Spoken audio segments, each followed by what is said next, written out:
अगर आप बिजनेस हैं तो आपके साथ हो सकता है, पर्सनल अकाउंट हैं, आप इन्फ्लुएंसर हैं, आपके पर्सनल ब्रांड्स हैं, तो किसी के साथ भी हो सकता है। तो कल मुझे एक मेल आया मेटा की तरफ से that you have violated Facebook's ad policies. और मुझे कुछ थोड़ा ठीक नहीं लगा क्योंकि उस मेल में कुछ भी मेंशन नहीं था, लाइक क्या पॉलिसी वायलेटेड है, क्या इशू है, कुछ भी मेंशन नहीं था।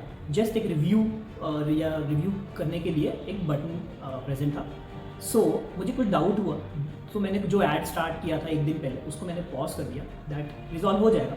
बट दिन 2 दिन बाद मुझे फिर से मेल आया that you have violated the policy, now your account will be deleted in 24 hours.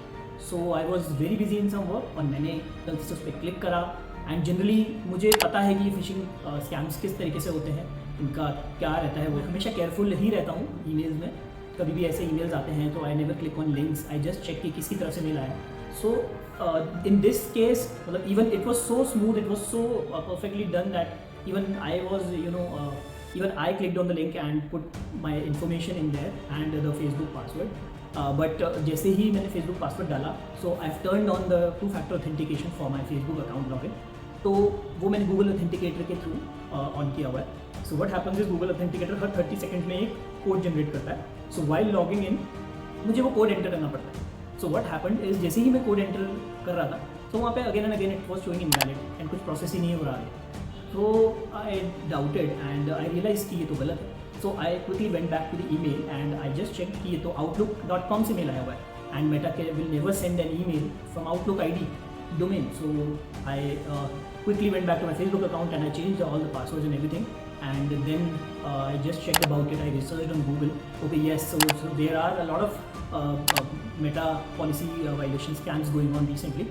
So ये किसी के साथ भी हो सकता है, लाइक अगर आप बिजनेस हैं तो आपके साथ हो सकता है, पर्सनल अकाउंट हैं, आप इन्फ्लुएंसर हैं, आपके पर्सनल ब्रांड्स हैं, तो किसी के साथ भी हो सकता है। कंपनी के ईमेल इजीली अवेलेबल हो जाते हैं वेबसाइट्स पे, कहीं से भी, सोशल अकाउंट, मीडिया अकाउंट्स पे। So they can easily email you, send you an email and target you guys.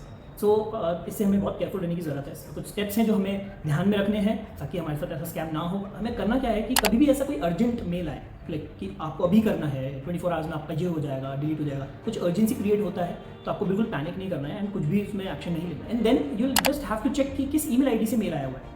अगर ईमेल आईडी सही है एंड उसका डोमेन जो है उसमें outlook.com या gmail.com है, देन इट्स नॉट करेक्ट। अगर कंपनी का डोमेन है then you have to cross check with the original source कि वाकई में आया है क्या, कुछ ऐसा सही भी है कि नहीं है।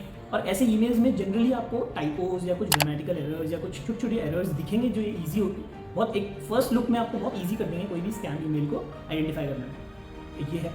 एंड सेकंड, उसके बाद अपन को क्या करना है कि आपको कभी भी किसी भी लिंक पे अननोन ईमेल आया, आपको किसी भी लिंक पे क्लिक नहीं करना है अंटिल वो आपके जेन्युइन, आपको पता हो कि ये जेन्युइन है या आपके किसी नोन ने ये आपको सेंड किया होगा या आपने कहीं पे सब्सक्राइब किया है, वहाँ से मिला है।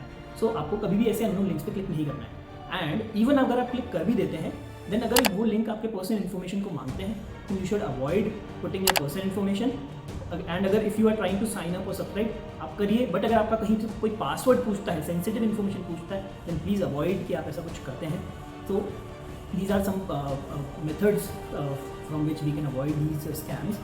Okay, so yeah, मैं तो बच गया, बट अगली बार आप लोग ज़रूर ध्यान रखिएगा कि ऐसा कभी हो तो आप जल्दी जल्दी में कुछ क्लिक करके कुछ सबमिट ना कर दें, so that you do not lose your private information, data and your accounts and everything. Be safe and stay safe.